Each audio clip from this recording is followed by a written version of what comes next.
हजारों सपने आंखों में लिए रोशनी की अभी नई नई शादी हुई है। ससुराल में 4 जेठ जेठानी, उनके बच्चे, सास ससुर सभी हैं। भरा पूरा परिवार है। ये देखकर रोशनी बहुत खुश होती है क्योंकि उसे बड़ा परिवार बहुत अच्छा लगता है।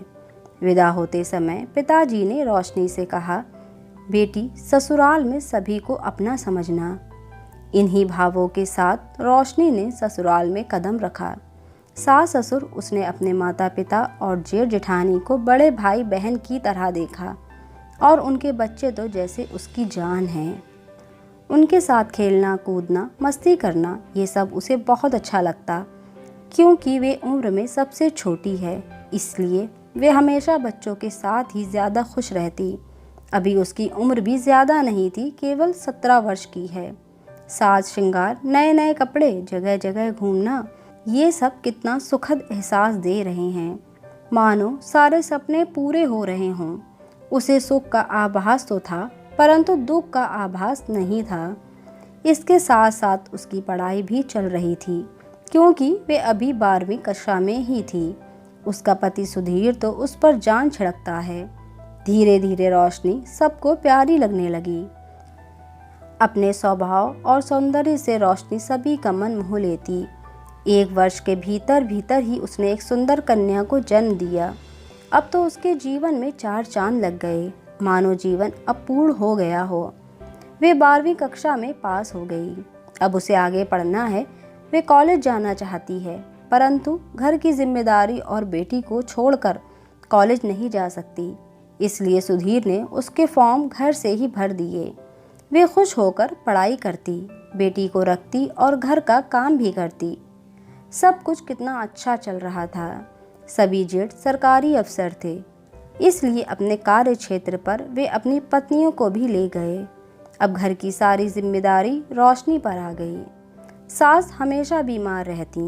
अपनी बीमारी के कारण वे बहुत चिड़चिड़ी रहती, हर बात पर गुस्सा करती। सुधीर भी नौकरी ना मिलने की वजह से अपना चिड़चिड़ापन रोशनी पर ही निकालता।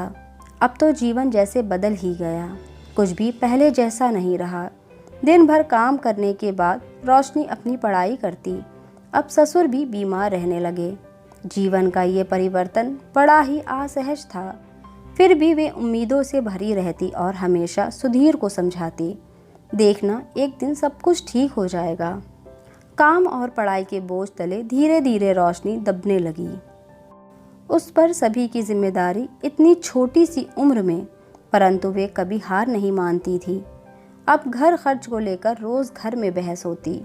रोशनी सुधीर से कहती, मेरी पढ़ाई पूरी होते ही मैं कोई प्राइवेट जॉब कर लूँगी, आप भी कोई प्राइवेट नौकरी कर लें। कुछ ही दिनों में सुधीर की एक प्राइवेट जॉब लग गई। वे सुबह से शाम तक वहाँ काम करता। रोशनी घर में सास ससुर की सेवा, बेटी की देखभाल, घर का काम और पढ़ाई ये सब करती। धीरे धीरे सासू माँ हर छोटी छोटी बात पर रोशनी को डांटती। वे कभी भी सुधीर को सासू माँ की बातें नहीं बताती क्योंकि वे नहीं चाहती कि वे उन सब की बातों से परेशान हों। परंतु सास रोज सुधीर से रोशनी की शिकायत करती।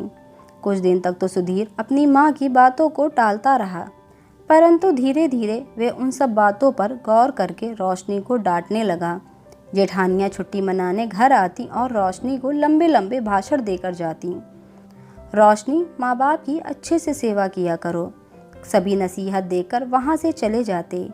काम कोई भी नहीं करता, देर रात तक पढ़ना और पूरे दिन घर का काम करना। वे इन सब के बीच पिस रही थी।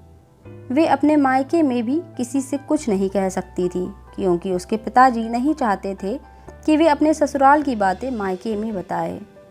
अब वे अंदर ही अंदर घुटने लगी और आज तो हद ही हो गई। कल रोशनी का पेपर है और सासू माँ ने उसे पूरे दिन घर के काम में लगाए रखा, फिर भी वे चुप रही। शाम को सुधीर ने आते ही उसे बहुत जोर से डांट लगाई। क्या करती हो पूरा दिन? मेरी माँ की ढंग से देखभाल नहीं करती? सुधीर, ये तुम क्या कहे जा रहे हो?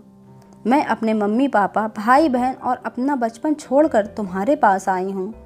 पेपर की चिंता, गृह क्लेश और शारीरिक कमजोरी, ये सब मिलकर आज रोशनी का मनोबल गिरा रहे थे और वे मन ही मन सोच रही थी, काश हर पुरुष हृदय के भीतर एक स्त्री होता तो वे जान पाता स्त्री हृदय की करुण कथा, सोई हुई मौन व्यथा, जिसके प्यार की वजह से वे सारी परेशानियां उठा रही है। आज वे भी उससे नाराज है। इन 5 वर्षों में कितना कुछ बदल गया है। सभी न जाने क्यों मेरे खिलाफ हो गए हैं। इन्हीं सभी विचारों के साथ रोशनी खुद को ख़त्म करने की सोचने लगती है। इससे तो अच्छा है मैं मर ही जाऊं। रोज़ रोज़ के क्लेश मेरे मरते ही ख़त्म हो जाएंगे।